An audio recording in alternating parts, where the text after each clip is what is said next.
Hello friends, मैं doctor Rajan Goyal, director of Aarogya Dham pile and fistula hospital Panchkula.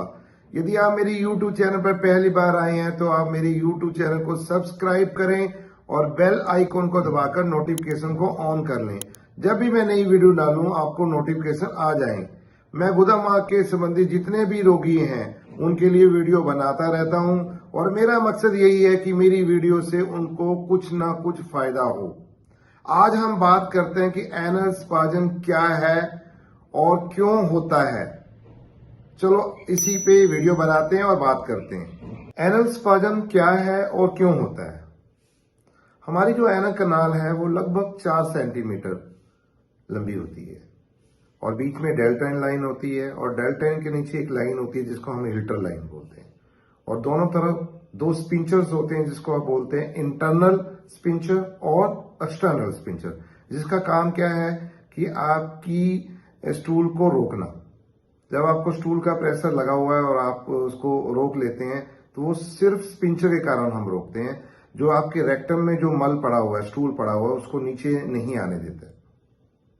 लेकिन कई बार हम किसी ऑपरेशन के कारण ये स्पिंचर लॉस हो जाता है, डिस्ट्रॉय हो जाते हैं, जिससे कि जो रेक्टम का जो मल है वो नीचे अपने आप ही निकलने लग जाता है। इसको हम बोलते हैं इनकॉन्टिनेंस। जब हमें बहुत ज्यादा दर्द होता है, बहुत ज्यादा जलन होती है, हमें खून पड़ता है, तो हम जब सुबह टॉयलेट करने जाते हैं तो हम अपनी गुदा मार्ग को अंदर की तरफ खींच लेते हैं। हम स्पिंचर को हल्का सा टाइट कर लेते हैं। उससे क्या होता है, जब हम स्पिंचर को बार बार टाइट करेंगे तो उसमें एनल स्पाज्म हो जाएगा और वो दर्द कभी जाएगा ही नहीं।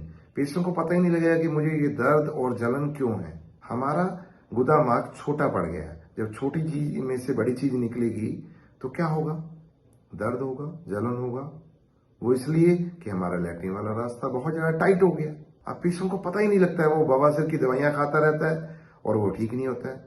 जब वो स्पेशलाइज किसी डॉक्टर के पास जाएगा तो वो उसको चेक करेगा तो तब उसे पता लगेगा कि जो मेरी बीमारी है वो एनल स्पाज्म के कारण है।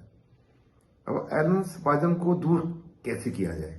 आप गाय का देसी घी या आप मक्खन या आप जैतून ऑयल या बाजार में जेलोकिन जेली 2% मिलती है, उसे आप धीरे धीरे फिंगर से हल्की हल्की मसाज कर सकते हैं। दूसरा, आप सिट बाथ लें।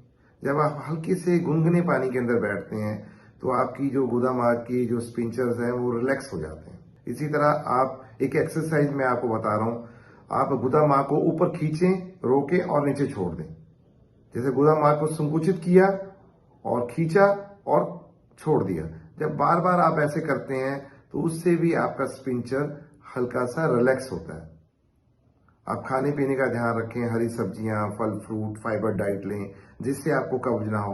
आपको कब्ज नहीं होगा तो आपको पेन, ईचिंग और ब्लीडिंग ये नहीं होंगी।